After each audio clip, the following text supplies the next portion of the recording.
లక్షలాది మందికి మన తెలుగు మ్యాట్రిమోనీ ద్వారా వివాహాలు జరిగాయి. తెలుగు వారి నంబర్ 1 చాయిస్ తెలుగు మ్యాట్రిమోనీ. ఇటు భవిష్యత్ కార్యాచరణ, అటు నేతల బుజ్జగింపులు, మరోవైపు ప్రక్షాళన, ఇలా టీ కాంగ్రెస్ పై ఫుల్ ఫోకస్ పెట్టింది హైకమాండ్. రంగంలోకి దిగిన ఖర్గే ఇవాళ వరుస సమావేశాలు నిర్వహిస్తున్నారు.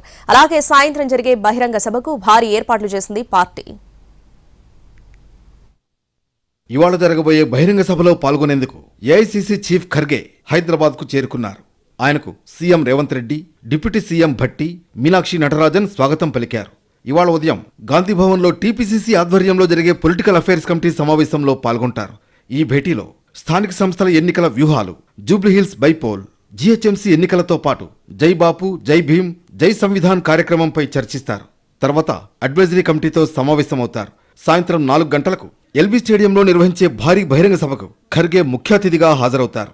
15,000 మంది గ్రామస్థాయి నాయకులతో బహిరంగ సభలో పాల్గొంటారు. సీఎం రేవంత్ రెడ్డి ఈ సభ ద్వారా పార్టీ కార్యకర్తలను ఉత్తేజపరిచి ప్రభుత్వ సంక్షేమ పథకాలు, అభివృద్ధి కార్యక్రమాలను ప్రజలకు విస్తృతంగా తెలియజేయాలని టార్గెట్గా పెట్టుకున్నారు. హైదరాబాద్ పర్యటనకు వచ్చిన ఏఐసీసీ అధ్యక్షుడు ఖర్గేను తెలంగాణ కాంగ్రెస్ నేతలు కలిశారు. ఖర్గేను కలిసిన వారిలో మంత్రి పదవులు ఆశించిన సుదర్శన్ రెడ్డి, బాలునాయక్, ప్రేమ్ సాగర్ రావు, మల్రెడ్డి రంగారెడ్డిలు ఉన్నారు. ఈ నలుగురికి అపాయింట్మెంట్ ఇచ్చిన ఖర్గే వారితో 1-to-1 మాట్లాడారు. ఒక్కో జిల్లాకు 3 పదవులిచ్చి రంగారెడ్డి జిల్లాకు మొండిచే చూపడం సరికాదని ఖర్గేతో చెప్పారు మల్రెడ్డి. ఈ తరహా వ్యవహారాలు సరైన సంకేతాలివ్వవని అన్నారు. మరోవైపు మంత్రి పదవి కాకుండా మరే ప్రత్యామ్నాయం వద్దని ఖర్గేతో కుండబద్దలు కొట్టారు ప్రేమ్ సాగర్ రావు. పార్టీ కోసం కష్టపడ్డాం కాబట్టే మంత్రి పదవిని ఆశిస్తున్నామని, పనిచేసే వారికి గుర్తింపు ఇవ్వాలని కోరారు ప్రేమ్ సాగర్ రావు.